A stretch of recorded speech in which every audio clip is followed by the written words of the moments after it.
My name is Dr. Frankson Musokwa.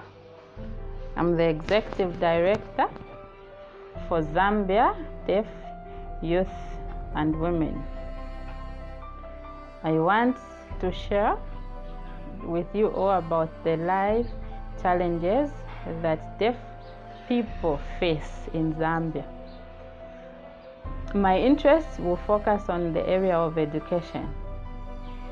I had an opportunity to fly out of the country. I went to America as an advocate, and there is one deaf person, deaf company that is interested in having deaf people from different African countries access school as lawyers. The company accepted to provide full scholarships to the deaf persons who are interested to study law at the University of Zambia, with the hope that in future they become advocates for deaf persons. The opportunity was provided. We went to the University of Zambia. We sat down and had interviews together with the management. But to my disappointment, the University of Zambia, even after 56 years of independence, refused to admit us as deaf persons in the School of Law, to say we cannot, and that shows full discrimination for us as persons with hearing impairments. With the opportunity, we can participate in social services and also contribute to development, but now the challenge is the attitude, and a lot of deaf persons that really wanted to go to the university are now becoming skeptical, and the American company that's responsible to pay for the scholarships said they would also provide sponsorships to the interpreter full-time, just to help the deaf persons access school and access justice in future. Many deaf persons from different walks of life have a lot of ambitions, but all those ambitions are cast aside and they are only made to become either teachers. So I'm pleading with the relevant authority, with the president, please ensure that the laws are favorable to all members of society, be it the deaf persons or not. Let them access nursing, let them become doctors, let them become engineers, and not just to shove them all into teaching, even those that are not interested in that just that one career. It doesn't read well to us as a democratic country. So I want to urge and asking President Lungu and the government of Zambia to please ensure that you consider sign language as the 8th national language for deaf persons, because it's the language that we use to communicate. Without sign language, we cannot access various information, and other opportunities elude us because of lack of access to information. How do we progress as a nation when one section is left behind? Chinese has been recognized more than our own sign language. For instance, our colleagues in South Africa have recognized sign language in parliament. They do have deaf persons that use sign language, and it shows that indeed there is true democracy that accommodates each and every person. Thank you so much. My name is Romeo Skadinga. I want to talk about the life for deaf persons in Zambia. It is really not easy. Why? Because of discrimination. The situation in our society in Zambia, for us deaf persons, is difficult. We cannot manage. Many deaf persons, for instance, have applied for employment in different companies, shops, but they keep on refusing to admit them on the assumption that deaf persons cannot manage to do any kind of work, which leads us to becoming beggars.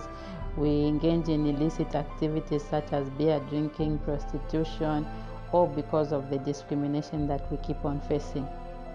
Other deaf persons try to do a bit of business themselves, but here again, it's really difficult when you do not have access to resources. So how do you manage even a business on your own? Access to information is another challenge. It's difficult for us as deaf persons. For instance, now we have this coronavirus. We get the information later than everyone in society, and only a handful of us manage to access such information because it's not always available to deaf persons. Thank you. My name is Alec Nkoma.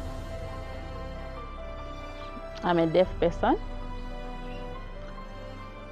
and I'm able to drive because in the past I went to school where I was taught driving in 2013. Then after I learned driving, I learned everything about the do's and don'ts, the pros and cons. Then in 2014, I managed to get my first driver's license. Then from there I started driving on the road from 2014 up to 2019. Then my driver's license got expired.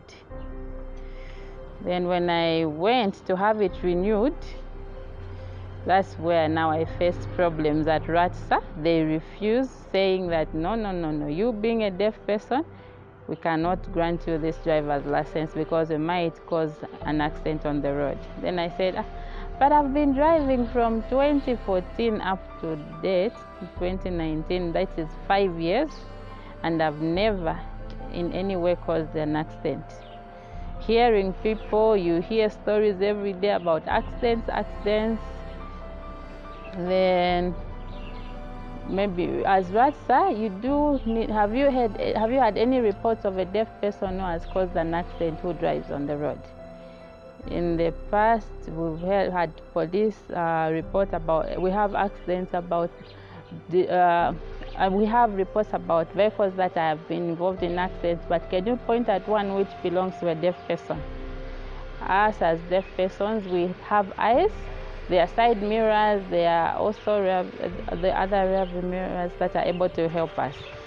And we depend on our eyes on the road. Hearing people do cause accidents even with their hearing. So now, I asked RATSA, can you please try and alter this law because it's discriminatory to us as deaf persons. As long as we have the capacity and we've had the skills, we need also to work as taxi drivers as well as drive in order, for instance, if my parents are sick in the night and they need to be taken to the hospital and I have the vehicle, but I do not have funds or anywhere to call a taxi driver, but the vehicle is there, the license is there, then I'll be able to help out my family. I do have the license which has expired since. This is my license. I got it in 2014 and it hasn't been renewed. I drove for all the 5 years without any sort of accident. It was issued to me in Zambia, but now it's been the office bearers have discriminated me since the time it got expired. In other countries such as South Africa, Zimbabwe, our colleagues with hearing impairments are able to drive. They even drive up, they come here freely without having to be harassed by the relevant authorities. So we need to ensure that our laws do not discriminate other persons on the virtue of their disabilities and become more accommodating as a society to us as persons with hearing impairments. We are human beings with equal human rights. Thank you so much. My name is Annette Mumba, sign language, and I'm a deaf married woman. I have a lot of challenges at hospitals. For instance, yes, I'm married, and when I go to that hospital, I face a lot of problems with the doctors and the nurses because they are not able, there are no interpreters, and being a deaf woman, I face challenges to communicate, especially on issues to do with family planning. I want to get information on such. For instance, if I'm not ready to get pregnant, the nurses would advise my colleagues who are able to hear on the things to use. But for myself, when I go there to under 5, or when my child is unwell, still the same problems of lack of interpreters, and I do not understand what they are saying with their voices. So please help us. We need also to be able to access information at the hospitals, because we face challenges. We are human beings like any other person. We get pregnant like any other person. We get sick like any other person. In terms of medication, the dosage, we might we might give a child wrong dosage because of lack of information. So these challenges are alive and real. Please help us. I think the government must offer some private lessons for sign language to the nurses and other health practitioners, so that it's easy for them to communicate with us. Because on the issues of interpreters, that confidentiality aspect is thrown out of the window. Maybe I need something that is confidential that I can only discuss with the health practitioner, but if they bring in a third party, being an interpreter, then that person is not bound to keep that confidentiality and might go out there in society and tell others about my situation. So I feel it's better if we get sick, we go and sit with a person who's able to talk to us in our language and advise us on what is expected of us. So the challenges are really many. Help us. Thank you.